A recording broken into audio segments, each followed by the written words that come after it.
Merci de votre attention. L'actualité ce soir, l'ouverture ce mardi à l'Assemblée nationale de la deuxième session ordinaire de l'année. Cérémonie solennelle ponctuée de discours et de marques de solidarité envers le peuple togolais. Le Premier ministre a assisté à la séance. La coopération Chine-Afrique en toile de fond à l'ommet d'un colloque international. L'agriculture, la sécurité alimentaire constituent les axes prioritaires de cette rencontre. On verra ce qu'il en est tout à l'heure avec la coopération sino-togolaise. Dossier à suivre dans cette édition. Enfin, musique, les premiers pas d'une jeune artiste, Mia, c'est son nom. Elle vient de sortir son tout premier album de 12 titres intitulé justement Premier pas, on ne peut pas trouver mieux. Voilà, madame, monsieur le sommaire, bienvenue, bonsoir à tous. Le retour à l'Assemblée nationale pour les députés, donc c'est parti pour la deuxième session ordinaire de l'année. Ouverture solennelle ce mardi après-midi devant le Premier ministre. Nous reviendrons tout à l'heure sur le sujet, toujours en préparation. Et déjà dans la matinée, le président Dramane Dramani a reçu ses homologues Martin Songou de l'Union interparlementaire, Jean-Max Ratoko Mamonzi, le président du Parlement malgache.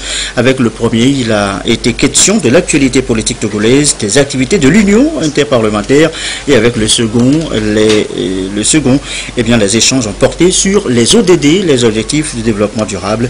Tous deux se sont confiés à la presse après l'audience. Je vous propose de les écouter au micro de Zabdiel Mignake. Il s'agit d'abord d'une visite de courtoisie à son Excellence le Président de l'Assemblée nationale. Je suis ici dans le cadre d'une invitation qu'il m'a adressée pour assister à l'ouverture de la session parlementaire, la deuxième session parlementaire pour 2017. Et nous avons profité de cette visite pour passer en revue un certain nombre de dossiers qui interpellent l'Union interparlementaire, dont le Togo est membre actif. Donc nous avons discuté des travaux qui se dérouleront dans quelques semaines à Saint-Pétersbourg à l'occasion de l'Assemblée de l'Union interparlementaire. Mais nous avons aussi profité de l'occasion pour discuter de la situation en cours au Togo. Et là, nous avons évoqué la nécessité de préserver la paix au Togo, de tout faire dans le cadre de la représentation nationale qu'est l'Assemblée nationale pour s'occuper des problèmes qui interpellent le peuple togolais aujourd'hui. Donc j'ai eu assurance de la part de son Excellence que l'Assemblée nationale est disposée à s'adresser à tous ces problèmes qui interpellent l'ensemble des populations togolaises. Le peuple togolais et le peuple malgache ne forment qu'un. Et il y a beaucoup de choses qui nous unissent, des liens très importants qui existent entre nos deux peuples, entre nos deux institutions, et aussi par rapport aux défis, aux préoccupations et aux objectifs qui nous attendent. Donc nous avons donc la ferme volonté de travailler ensemble, de réfléchir ensemble, et même, s'il le faut, d'adopter des positions communes, défendre des positions communes par rapport donc aux préoccupations de l'heure. Actuellement, comme nous savons, il y a aussi les objectifs du développement durable qui ont été donc adoptés il y a quelques années de cela aux Nations Unies et qui nous concernent tous. Et c'est ensemble justement que nous allons donc réfléchir. Nous avons des responsabilités importantes en tant que parlementaires pour la mise en œuvre de ces objectifs, et c'est pour cela que nous sommes convaincus que c'est une opportunité unique que nous saisissons donc pour avancer ensemble dans la même direction au profit de nos peuples respectifs. Depuis mon arrivée ici au Togo, nous l'avions déjà, donc j'étais impressionné par la lumière que je vois partout. C'est impressionnant tout ça. Les infrastructures, le pays et les dirigeants de votre beau pays travaillent beaucoup pour le bien du peuple. Quand j'ai regardé la télé hier, il y a une chose de très importante que j'ai remarqué aussi. C'est la célébration de l'ouverture de l'année scolaire. Pour moi, c'est vraiment magnifique. Des dirigeants qui se préoccupent des générations futures. Donc cet engouement pour l'éducation aussi, c'est quelque chose de très important.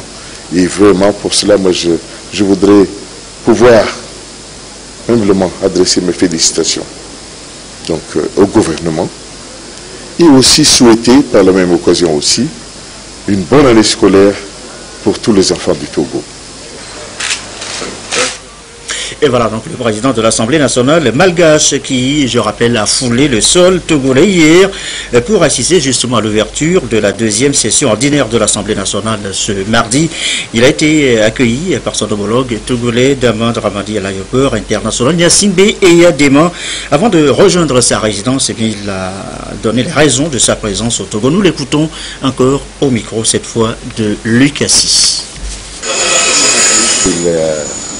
M'a adressé l'invitation de venir ici assister à l'ouverture de la deuxième session ordinaire de votre Parlement. Je n'ai pas hésité une seule seconde parce que nous sommes des fils de l'Afrique et le peuple togolais et le peuple malgache sont donc des peuples du continent et ne forment qu'un seul peuple. Et ceci étant, nous avons estimé, chacun de notre côté, qu'il faut resserrer les liens de fraternité et d'amitié qui lient nos deux peuples. Par ailleurs, avec la diplomatie parlementaire, nous estimons que, avec les échanges entre nos deux parlements, nos deux institutions, nous allons pouvoir aussi donc partager des idées et puis construire ensemble, faire face aux défis auxquels donc nos peuples sont confrontés, examiner les différents cas, réfléchir ensemble et puis, comment dirais-je, agir et avancer ensemble dans la bonne direction. Le Togo constitue quand même actuellement aussi un modèle en termes d'essor économique sans précédent et il nous est très intéressant de voir de nos propres yeux et puis d'en discuter aussi afin que nous puissions nous en inspirer.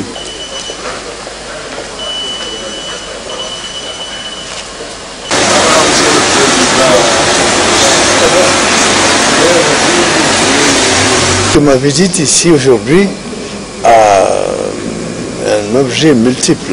Le premier, c'est d'abord venir voir un ami. Le second motif, c'est assister à la rentrée parlementaire du Parlement. Voilà, un petit souci technique. Vous regardez donc à l'instant l'arrivée du président de l'Assemblée nationale du Mali et qui a été également accueilli par son homologue togolais Dramani s'exprimer. Nous reviendrons, si tout va bien, sur ce sujet. Toujours à propos de l'Assemblée nationale, sachez que le président convoque encore les députés. La deuxième séance plénière de la deuxième session ordinaire de l'année aura lieu jeudi 5 octobre 2017 à 9h au Palais des Congrès, siège de l'Assemblée nationale. C'est ce que stipule ce communiqué du président de l'Assemblée nationale. La suite, le mot et la justice. Comment traduire dans la réalité l'accès équitable des citoyens de l'espace à la justice? Préoccupation partagée ce mardi à Lomé par les acteurs judiciaires au Togo en séance de formation depuis ce matin. En toile de fond, les lois et règlements, bref, le mécanisme d'accès à la justice. Les précisions riches d'Aiguë Augustin Kossi. Veiller au respect de la justice et des droits communautaires est l'une des prérogatives de la Cour de justice de l'UEMOA. Une mission qui ne pourra être assumée sans l'appropriation des normes communautaires par les professionnels du droit dans les États membres. Ici, les acteurs de la justice au Togo se familiarisent avec ces différents outils pour une réelle effectivité du droit et de l'intégration communautaire. Les normes communautaires sont essentiellement constituées par les actes additionnels, les règlements, les directives, les décisions, nous avons toute une armada de textes que nous appelons les normes communautaires. C'est des normes qui accompagnent la vie de la communauté, le mois, et pour le bon accomplissement et l'atteinte de ses objectifs.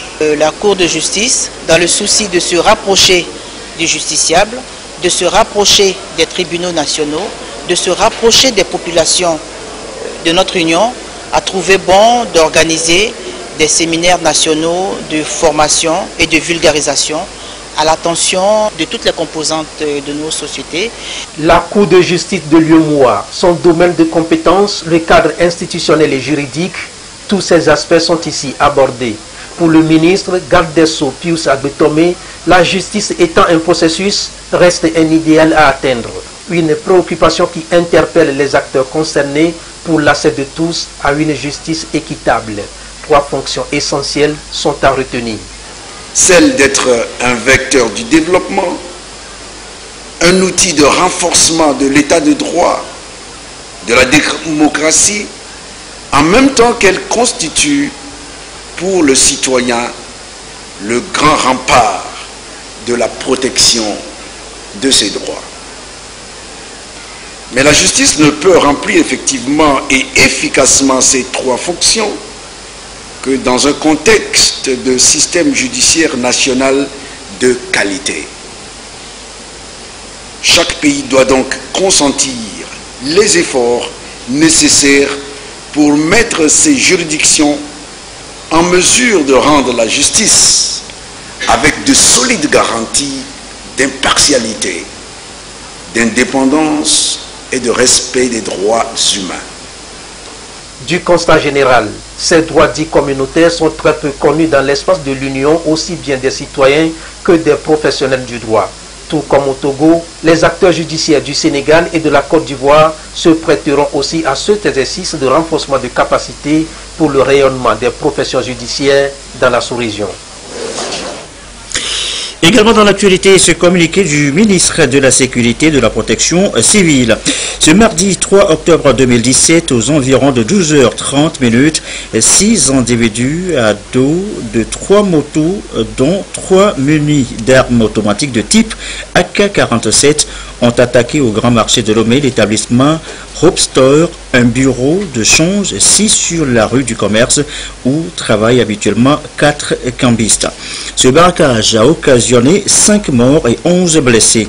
Il s'agit pour les morts d'un cambiste abattu sur place par les malfrats et de 2 autres personnes, dont un second cambiste qui, après avoir été blessé par balle, ont succombé à l'hôpital des suites de leurs blessures. 2 malfrats lynchés à mort par la population. S'agissant des blessés, on dénombre 7 par balle et 4 autres à la suite des bousculades qui ont suivi cet incident. Tous les blessés sont évacués au CHU Sylvanus Olympio et vers d'autres centres hospitaliers de la ville de Lomé pour des soins des sapeurs-pompiers des riverains. Ces malfrats ont abandonné sur les lieux de leur forfait une moto immatriculée TG 5072-BI, 5 chargeurs de fusils automatiques AK-47 et 47 cartouches de 7,62 mm. Au cours de leur repli, ils ont tiré des coups de feu en l'air à certains points de la ville pour se dégager, puis arracher sous la menace à hauteur du marché de Baie la moto d'un docker avec laquelle ils se sont enfuis, tout en y abandonnant également une autre moto de marque Aojun immatriculée TG 0647BX. Pour le moment, les investigations en cours n'ont pas encore permis d'établir si les malfrats ont réussi à emporter des sommes d'argent. Tout en présentant ses condoléances aux familles éplorées et souhaitant un prompt rétablissement aux blessés, le ministre de la Sécurité et de la Protection civile salue le courage des concitoyens qui ont pu neutraliser 2 malfrats. Par ailleurs, il invite la population à coopérer avec les forces de sécurité pour appréhender les auteurs de ces actes crapuleux, communiqué donc du ministre de la Sécurité et de la Protection civile. 2 individus ont été également neutralisés par la police nationale sur la nationale numéro 1 entre Niamtougou et Kanté. Selon la déclaration de la police, ces individus étaient sur le point de commettre eux aussi un acte de braquage. Nestor Moussou. Leur vie se termine ici, entre Niamtougou et Kanté sur la nationale numéro 1, au niveau de la route qui mène à Paha vers l'est. Dans la nuit du 29 au 30 septembre, vers 2 h, une équipe de la brigade anticriminelle faisait sa patrouille dans la zone. Elle a surpris ces deux individus qui, selon elle, s'apprêtaient à passer à l'acte. Dès que ces derniers ont vu les policiers arriver, ils ont ouvert le feu sur eux. Et la riposte des policiers a permis de les neutraliser. Donc 2 braqueurs ont été abattus. Il a été trouvé en leur possession 2 fusils de chasse, 2 coupe-coupes, un couteau canif, des talismans et une moto avec laquelle apparemment ils se déplaçaient. Il convient de signaler que la zone où les faits ont eu lieu a été souvent l'objet de braquages. L'année dernière, 2 ou 3 braquages ont été déplorés à ce niveau. Les leçons à tirer de cet événement, c'est que les populations doivent collaborer avec nous, puisque de pareils malfrats forcément vivent parmi elles. Et donc, nous invitons tout un chacun à pouvoir collaborer avec la police en apportant des informations, des renseignements, nous permettant de pouvoir traquer ces genres de bandits qui courent nos rues. Le braquage est devenu un phénomène récurrent, ne serait-ce que pour les 9 derniers mois. Dans la région de police numéro 2, les services anticriminels ont enregistré 8 cas. En dehors des braquages, 9 cas de vol à main armée ont été aussi commis sur la même période.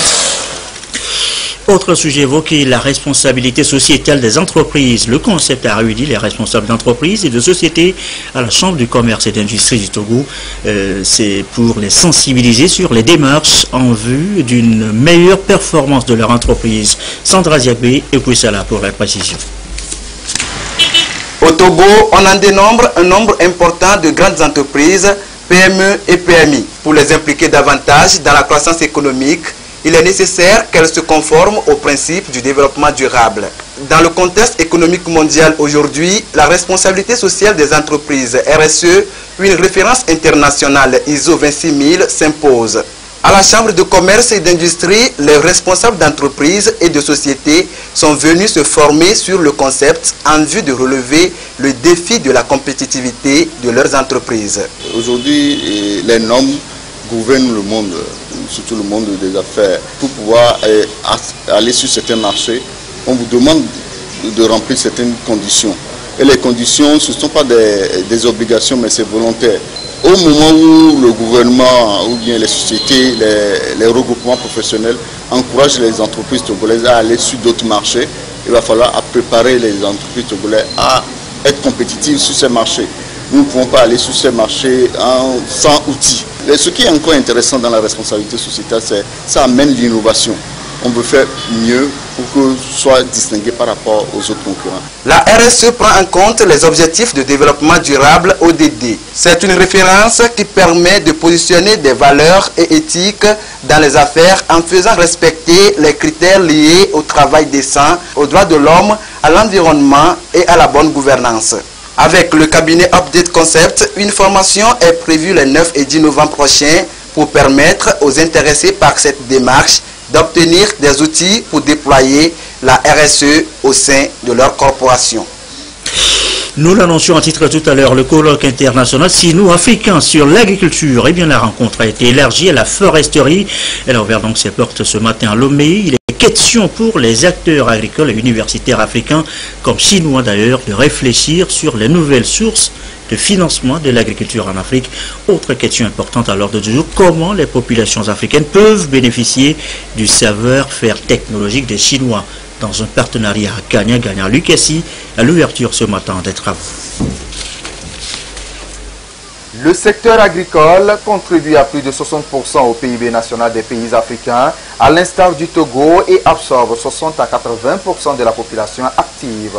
Malgré cette forte concentration des populations dans ce secteur d'activité, elle reste toujours en proie à la faim, à la famine et à l'insécurité alimentaire. Ce colloque international sino-africain de Lomé permettra aux experts et techniciens de l'agriculture, aux universitaires africains et chinois d'acquérir le savoir-faire technologique et d'explorer de nouvelles pistes pour le renforcement de la coopération sino-africaine dans l'agriculture élargie à l'environnement. Nous nous intéresserons également aux questions environnementales, surtout à l'heure où les questions de réchauffement climatique sont à l'ordre du jour.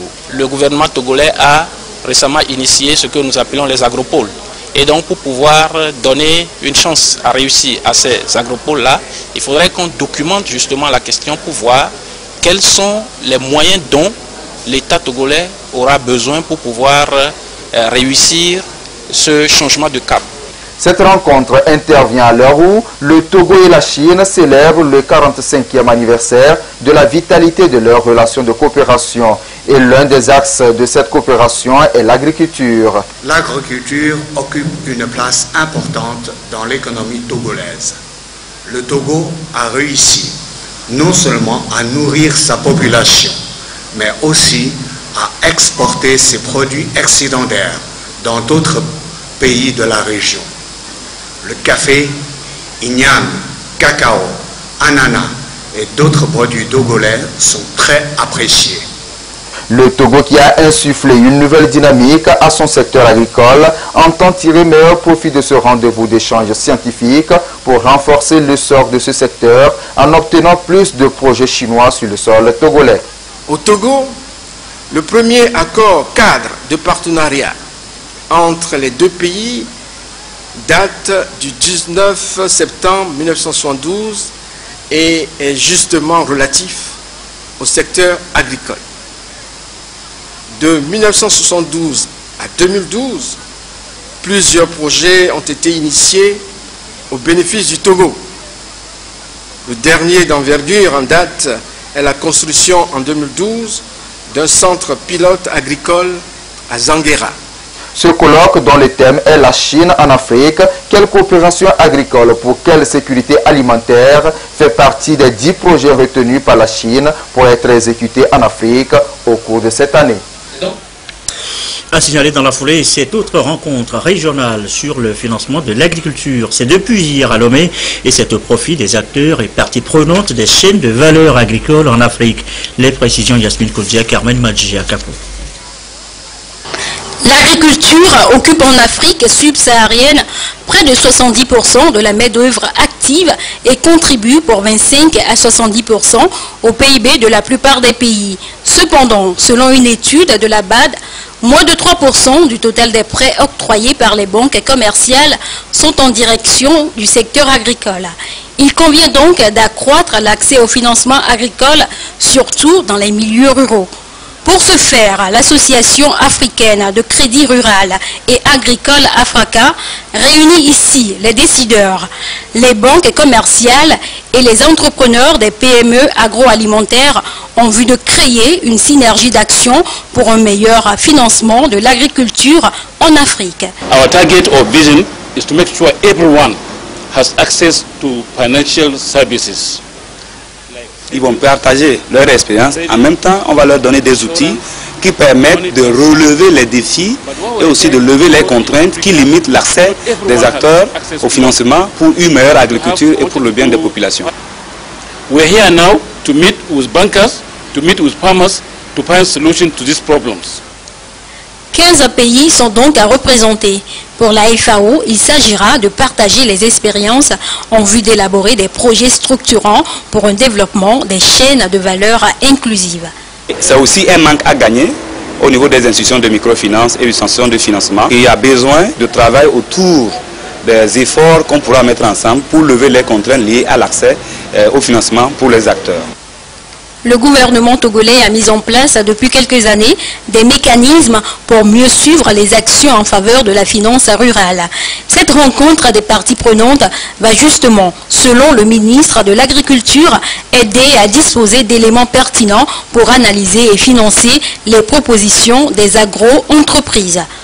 Il s'agit notamment de faire prendre conscience des problèmes fondamentaux de financement de l'agriculture et de l'agro-industrie, de définir le concept le contexte et l'approche du financement des chaînes de valeur agricole et des facteurs dynamiques affectant l'ensemble du système. La rencontre de Lomé est organisée dans le cadre du mécanisme de soutien du programme multipartenaire de la FAO, soutenu par la Banque d'investissement et du développement de la CEDEAO, BIDC. La rencontre Caisse nationale de sécurité sociale et partenaires, deuxième jour ce mardi de l'initiative. C'est la délégation de loi de la Chambre de commerce et d'industrie du Togo qui a été reçue. Le point des travaux, Serge Tastom, Antoinette Omavavon.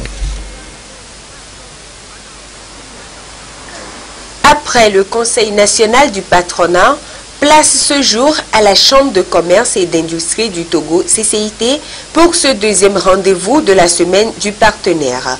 Cet espace d'échange qui se veut permanent permettra à la CCIT de se familiariser avec les dispositions réglementaires en matière de sécurité sociale, notamment l'immatriculation des opérateurs économiques à la Caisse nationale de sécurité sociale et le paiement obligatoire des cotisations. Nous savons que la Chambre du commerce a pour vocation d'avoir en son sein beaucoup de travailleurs de l'informel.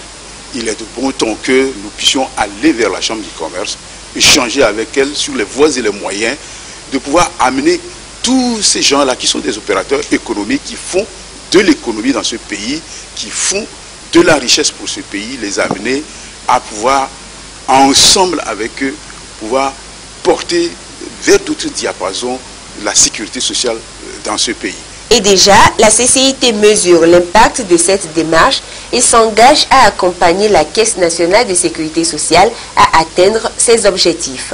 Nous, au sein de la Chambre de commerce et d'industrie du Togo, nous savons que c'est une initiative noble de pouvoir cotiser pour les employés et en même temps faire en sorte que l'économie aille de l'avant, l'économie du Togo. Donc nous allons travailler d'arrache-pied pour faire en sorte que l'initiative de la directrice générale de la CNSS puisse aboutir à quelque chose de concret. La Caisse nationale de sécurité sociale et la Chambre de commerce et d'industrie du Togo ont une lutte commune à mener, celle de faire muter les travailleurs de l'informel vers le formel. Et à ce titre, la sensibilisation est primordiale. À cette semaine du partenaire sont attendus dans les prochains jours l'Ordre national des avocats du Togo, celui des architectes, des notaires, des experts comptables et des géomètres, le groupement national des entrepreneurs du bâtiment et des travaux publics, la Chambre nationale des huissiers de justice du Togo, entre autres. Il est 20h28, on en vient maintenant la politique intérieure. Direction à Mlamé, militants et sympathisants du parti UNIR étaient en séance d'information. Une réunion présidée par l'ancien Premier ministre Komla Mali. La situation sociopolitique actuelle était bien évidemment au cœur des échanges. Le compte rendu de Sylvain Rabouche. La situation sociopolitique actuelle du Togo a meublé cette rencontre d'échange ici à Amlamé dans la préfecture d'Amou. Une discussion entretenue par l'ancien Premier ministre Komla Mali, coordonnateur du parti UNIR, Union pour la République des Plateaux Est, à l'endroit des militants et sympathisants à la base. Il s'agit pour le coordonnateur d'informer ses militants sur les sujets d'actualité, décrypter en substance dans l'optique de faire comprendre et expliquer aux militants cette question des réformes afin de les amener à soutenir la politique de développement participatif et inclusif engagée par le chef de l'État. Nous avons partagé ces questions d'actualité avec nos militants qui ont été très attentifs. Et donc, ils nous ont demandé donc, de pouvoir présenter leur admiration au président du parti, qui est le chef de l'État, pour cette initiative heureuse qu'il a prise de pouvoir engager ce processus de réforme. Et il l'encourage par la même occasion à poursuivre ses efforts pour le développement de notre pays. Nous avons terminé en appelant nos militantes et militants à rester attentifs aux messages ou aux orientations du parti dans le cadre de la poursuite de ce processus. La préoccupation des autorités, c'est de faire en sorte que la paix soit restaurée pour mieux s'occuper des questions de développement enclenchées par le président de la République. Séance d'information, d'explication aussi dans le Doufelgou. Députés UNIR et points focaux du parti ont décrypté là aussi l'actualité politique du pays. Les échos de cette rencontre avec Nestor Moussou. Les débats ces derniers jours au Togo sont dominés par les questions de réformes institutionnelles et constitutionnelles. Le compromis sur le contenu de ces réformes n'a pas pu être trouvé entre les députés du parti UNIR et ceux de l'opposition, rendant le climat sociopolitique tendu. Les députés et cadres UNIR Doufelgou ont expliqué aux responsables au niveau local la position du parti. Nous sommes venus pour restituer la réalité. Nos amis de l'autre bord, ils veulent la rétroactivité. Or, dans la Constitution, nulle part cela a été dit. C'est une entente. Les politiciens doivent toujours s'entendre. Si vous ne restez pas ensemble pour échanger, chacun met de l'eau dans son vin, ça ne pourra pas marcher. On ne peut pas rester radicalement pour dire « moi c'est ça je veux, si vous ne faites pas ça, je sors ». Nous laissons la population de faire le constat. Nous sommes revenus pour rassurer nos militants d'être vigilants, que personne ne vienne les tromper, les mentir par rapport à ce qu'on voit sur les réseaux sociaux, tout ce qu'on entend sur les médias, les radios, etc. Le message a été bien reçu. Les représentants des militants à la base, après cette rencontre, savent ce qu'il leur reste à faire. Sur ces réformes, ils ont eu à nous dire le pourquoi, ainsi de suite. Et c'est des informations aussi qui nous sont très utiles. Nous avons été élucidés. Ils nous ont expliqué de long en large le contenu de ces lois, surtout des débats qui se passent au sein de l'Assemblée entre UNIR et opposition. Aujourd'hui, nous nous sommes informés. Ça nous permet de descendre à notre base pour aussi donner les mêmes informations, pour qu'à leur tour, qu'ils puissent savoir comment recevoir toute information qui vient de gauche et de droite. Les participants ont été exhortés à sensibiliser les autres militants à ne pas céder aux provocations, à continuer par cultiver les valeurs de paix et de cohésion sociale. Dans le reste de l'actualité, cette autre rencontre sur le volontariat international de réciprocité, notez qu'une délégation de volontaires togolais a quitté Lomé pour quelques mois de séjour en France. Les précisions avec Nathalie Panengui. Durant 9 mois, acquérir de nouvelles expériences professionnelles dans des structures françaises. Une deuxième vague qui s'engage ainsi dans le volontariat international de réciprocité pour œuvrer à l'atteinte des objectifs de développement durable. Donc cet engagement n'est pas juste un engagement pour aller voir, pour aller visiter la France et revenir, mais c'est beaucoup plus un engagement de cœur. Servir une nation et développer des potentialités pour revenir servir sa propre nation, c'est essentiel pour notre jeunesse aujourd'hui. En fait, je vais intervenir dans l'éducation, la citoyenneté, la solidarité. Nous aurons organisé et à participer à des activités comme le Papier du Monde. Le Papier du Monde, c'est une activité organisée où chaque nationalité doit préparer une spécialité de genre un plat ou truc et à faire goûter aux autres nationalités. Ces volontaires vont intervenir dans les domaines de l'entrepreneuriat social, l'animation radiophonique, l'accompagnement des personnes en situation de handicap. Une nouvelle aventure qui répond à la plateforme française du volontariat international d'échange et de solidarité. C'est très important qu'il y ait ce partenariat et cet échange, cette réciprocité. On a beaucoup de jeunes Français qui viennent au Togo faire du volontariat, c'est-à-dire dans des associations, dans des ONG, apporter leur enthousiasme, parfois leurs compétences, leur amitié. Et puis, on a plus rarement des Togolais qui vont en France, parce que c'est plus compliqué peut-être. Et donc, nous, on tient vraiment à développer ça. Le gouvernement français tient vraiment à ce qu'il y ait de plus en plus de jeunes Togolais qui viennent en France. C'est important pour qu'ils découvrent la France, pour que la France découvre davantage le Togo. Quelques heures de leur départ pour la France, le gouvernement les a exhortés à donner le meilleur d'eux-mêmes pour mettre à profit les acquis de cette mission. Et donc, en général, ce sont des jeunes qui sont dans des associations, bien qui travaillent avec des ONG, et des jeunes qui ont été déjà volontaires, qui ont fait l'expérience du volontariat national. Donc, c'est important que nous précisions cela. Mais ce qu'il faut noter aussi, c'est l'engagement du gouvernement togolais, parce qu'en fait, le gouvernement finance la prise en charge de ces jeunes, les billets et l'assurance. Et le défi pour nous, c'est identifier les structures d'accueil. Nous sommes mis d'accord ensemble avec France Volontaire et l'ambassade de France qui veut soutenir ce programme, à faire en sorte que nous puissions mobiliser un plus grand nombre de structures d'accueil. Parce qu'en 2017, on avait prévu, par exemple, envoyer une vingtaine de jeunes.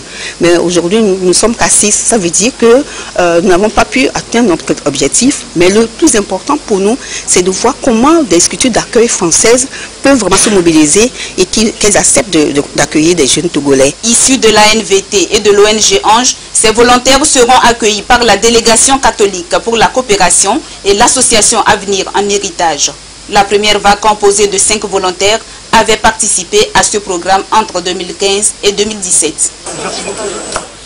Musique, ce tout premier album ne pouvait mieux porter son nom. Premier pas de la jeune Nia, un opus de 12 titres révélé au grand public dimanche à Lomé à Dito Gourmet. Le récit, Augustin Kossi. C'est la démarche d'une artiste qui fait ses premiers pas dans le monde musical. Baouna Minyoza, alias Nia, lance officiellement son premier album et avec elle, des fans, amis et des férus de la chose musicale. Ce tout premier album s'appelle Premier Pas.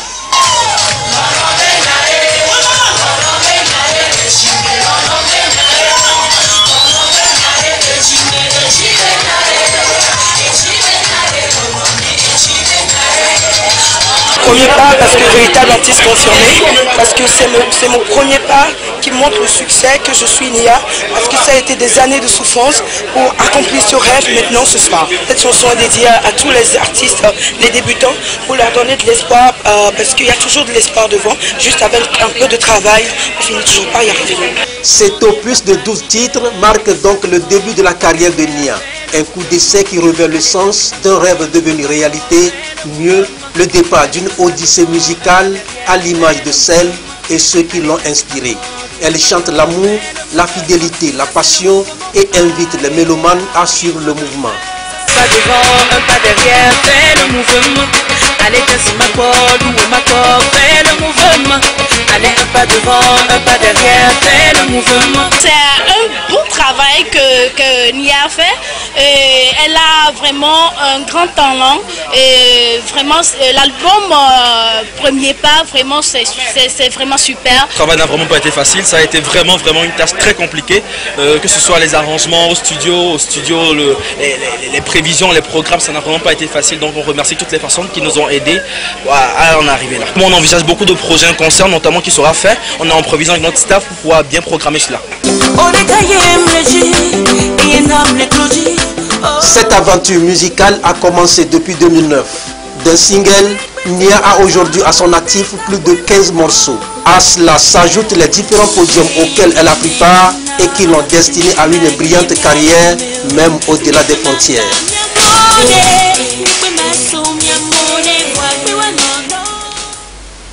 Voilà, ça promet pour l'artiste.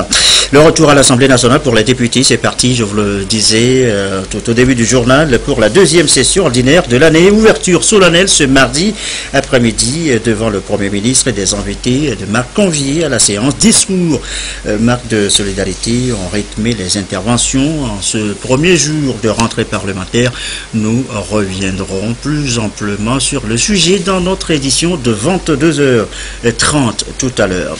Fin de la présente. Merci à vous qui nous suivez ce soir encore sur la télévision togolaise et comme d'habitude, toujours fidèlement. Belle soirée.